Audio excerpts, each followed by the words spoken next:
welcome to the Podcast Corner. Maybe I will to have fun talking to them and investigate it. We are more casual and practice evidence as well as asking questions. So, good afternoon, everyone.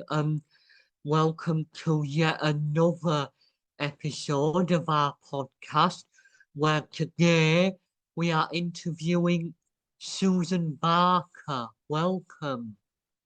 Hi, it's lovely to be here talking to you. Thank you for coming, Sue. Thank you.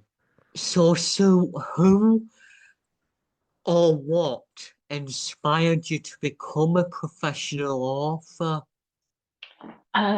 So I started writing maybe 25 years ago. I had gone to teach English in Japan. I had just graduated from university and I didn't know what I wanted to do with my life, but I wanted to see the world. So I went to Kyoto for 2 years to teach English there. And at that time, I was in a small town just outside Kyoto, actually, and I didn't really speak much Japanese, and I didn't have the internet in my small one-room apartment. So most evenings I would read novels to pass the time, and being in Japan really reawakened my love of fiction, and I started to keep a journal, a diary to describe life in Japan to myself. And I also started to try and write stories myself. So that's how I started writing fiction, just in the evenings after teaching at school in Japan. Yeah, I would try and make up stories. That's interesting. Thank you. Great. Daniel is just coming back from a meeting, so I'm going to cover his question, and we'll drop him in and record him overdubbing me later. So, okay. Question 2, Sue, is how long have you been a lecturer at Manchester University, and where have you worked before?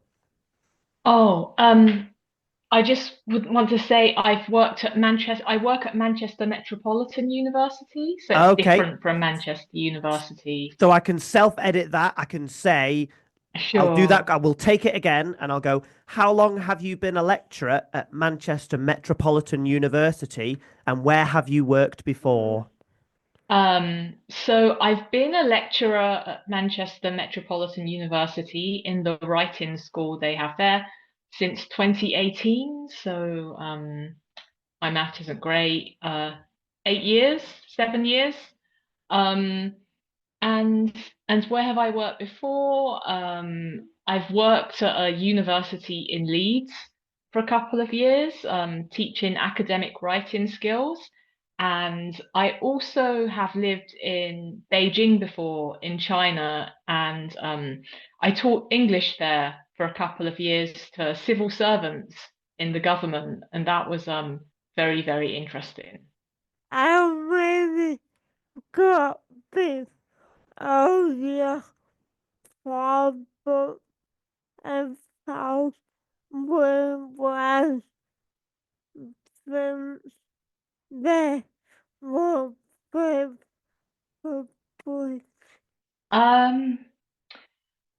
I don't know, to be honest, and I think I'd like to keep it that way. I imagine several thousand copies worldwide. My novels haven't been translated into many different languages, but I've usually had novels published in the UK, in the US, maybe some European countries, and Korea tend to publish my books for some reason. So just a few languages. I'll ask another one on behalf of Daniel here. How many different people have supported you in your writing work since the beginning, And has it been an easy or hard task? Many people have supported me in my writing. After I started writing in Japan in the early 2000s, I applied to do an MA in creative writing in Manchester. So I came and moved to Manchester and spent a year studying how to write fiction. And while I was doing the MA, I felt very supported by the creative writing lecturers that taught on the MA and the other students as well in the weekly workshop group. We would read each other's writing and give feedback and criticism, and yeah, it was a very supportive environment. And since then, I've been lucky. I've had literary agents and editors who've been very supportive of my work as well. And my husband is also a writer, and he reads everything I write and gives me lots of useful feedback. So he's also very supportive. How many books, events have you have been during your career? Oh, that's difficult. I think I have, talking about my own work, maybe dozens, um, maybe 50. I've had a very long career of over 20 years now. So yeah, maybe 20 for each book. And literary events that I've been to hear other writers talk about their work, over 100, I would say, a couple of hundred. I'm very interested in, you know, going to hear writers that I like read from their work and talk about their work. How many people have tried to read your books, and have they always had good reviews, Sue? Have there been any? How many different kinds of people? I think mostly people that like my first three books are set in Asia. One is set in Japan, Yes, one is set in Malaysia, and the other is set in China. So yes, maybe people interested in Asian culture and history read my first books. And my most recent book is a horror novel. So maybe, readers that like horror have read that one. And it's also set in different parts of the world. I think people have a variety of opinions about my book. Some people like them, and some people don't like them very much. And I think that's okay. I think it's typical for most books. Everyone has different tastes and different kinds of stories they like to hear, or different styles of writing. And yeah, it's part of being an author that you're going to get different opinions about your work. that's it's very important, isn't it, Sue? It's very important that we say what we like and what we don't like. Yes, yeah, I think so. Yeah. It's good to be honest, for sure. It is very good, to be honest. Every if confident your book they from life in the big format for love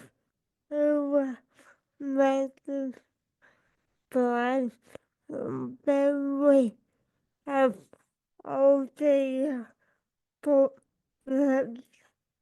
of your work. So I do actually have audio versions of my last two books. They're read by narrators, and I believe they're on Audible.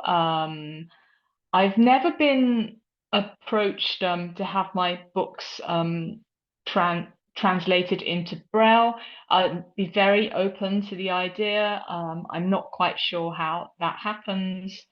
If the RNIB or somewhere approaches authors when they want to translate their books. But yeah, I haven't considered it, but yeah, I think it would be wonderful if the opportunity arose. I'll tell you a bit about me, Sue. I was born with no sight at all. Through my childhood and teenagehood, I've always loved books. I don't like war and I don't like horror. I don't like crime or romance or comedy. Well, I'm not saying I don't, that's not really interested me, but I like fantasy Ah, and I like the odd thriller, science fiction thriller. But I grew up liking Harry Potter and The Lord of the Rings and The Hobbit. And when I was an older boy, I liked Just William and oh, yeah. stuff like that. And The Wind in the Willows. And there were books I'd read, like all the Narnia series. And I loved all that. Oh, that sounds so fun. So you like adventure stories? Yeah, I like, well, I did, but now I'm getting older. It's not as easy. Oh, so you like a different kind of book now? I don't read autobiographies or all like that. Oh, okay, that's fair enough. I think autobiographies, yeah, they can be, yeah, less interesting, I think, than an adventure story. Yes, yes. Right. I'll again dub in here with Daniel's next question. So, who have you enjoyed working with the most out of everyone you've met during your time as a lecturer and author? I really enjoy working with my students a lot, at Manchester Metropolitan University. I teach undergraduate students and and master's students and PhD students as well. And it's really fun to see the different kinds of fiction they're writing.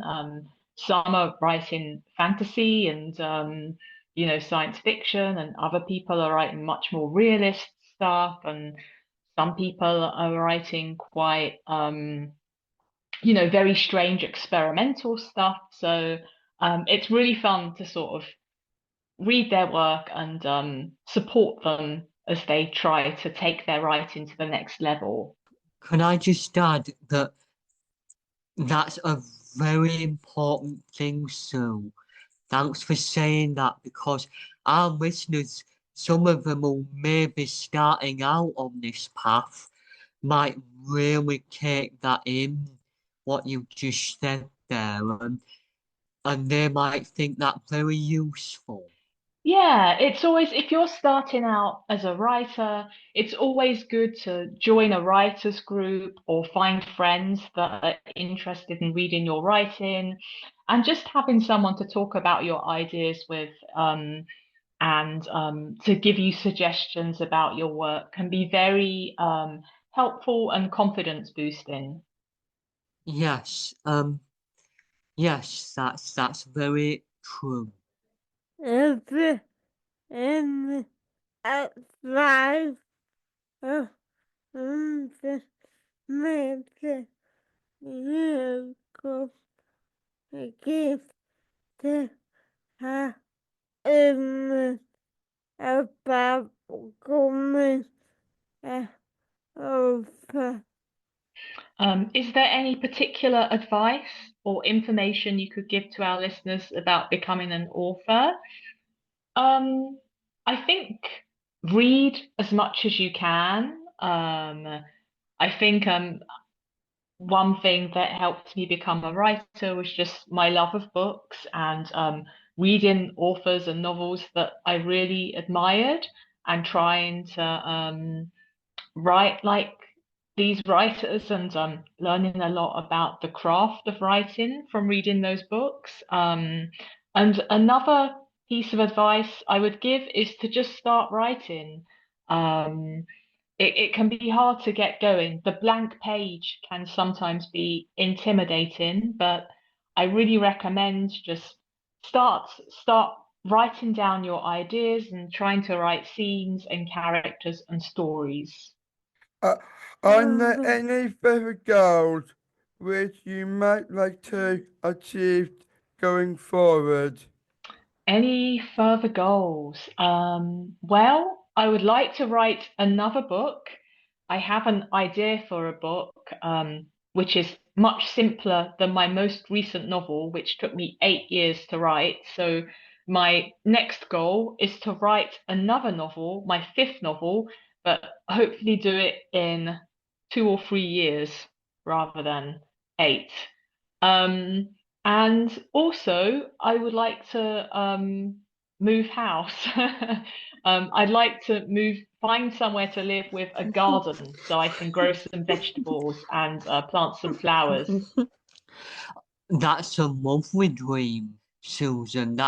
Thank you. And can I just say, my dream is to not become a writer, but become far more confident in other things. That's my dream. Oh, well, I wish you the best of luck.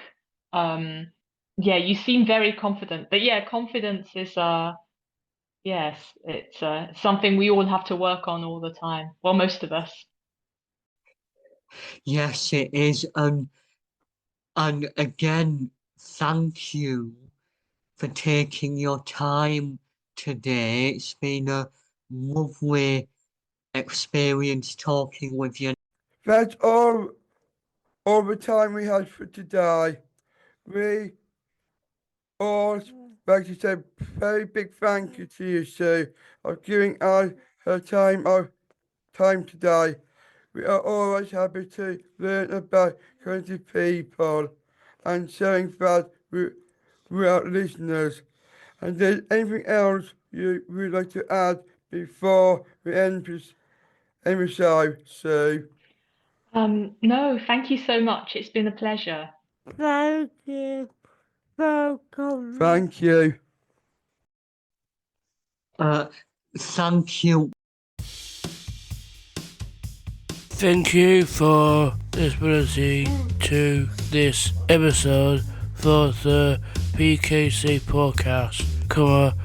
If you went to listen to our mini show all about visual effect people with learning disabilities, you can ask for the PFKC Podcast on Spotify, Apple Podcasts, Amazon Music, or you can visit our website peoplefirstpkc.com to keep up to date with our podcast. Follow us on Facebook, X and Instagram by searching for the People First Podcast.